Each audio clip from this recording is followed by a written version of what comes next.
تقرير عن الكابتن أبو ريان بكيل الحداد الموهبة الرياضية في منطقة زيق في عزلة كرش، الذي نشأ من الطفولة وهو أحد المواهب العاشقة للساحرة المستديرة.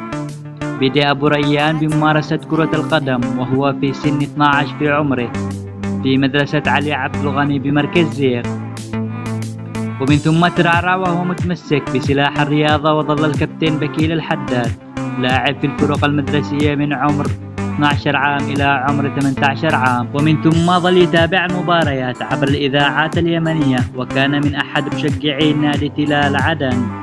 ومن بعدها انضم الكابتن بكيل الحداد إلى صفوف فريق السد الرياضي زيق، وتسليمه شارة الكابتنة والقيادة للفريق وهو في العمر 21 عام. وبعدها شارك بكيل الحداد بدور القدس بعام 2018 في مركز حبيل بفريق السد الرياضي زيق، وخرج من دور نصف النهائي. وبعدها بسنوات شارك بفريق السد الرياضي زيق في دور مديرية المسيمير وأخذ كأس البطولة. وبعدها عاد الفريق مرة أخرى للمشاركة بدور مديرية القبيطة وكرش بقيادة الكابتن أبو ريان بكيل الحداد، وخرج الفريق من دور ربع النهائي.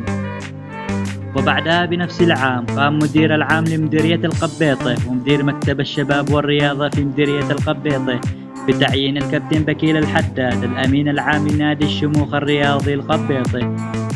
وكما نعرف أنه الكابتن بكيل أحد متابعين جميع دوريات مديرية ماوية، ويحظى الكابتن أبو ريان الحداد بحب واحترام كبير في أوسط الشباب الرياضيين في مديرية ماوية بشكل، والمسيمير وكرش بشكل عام.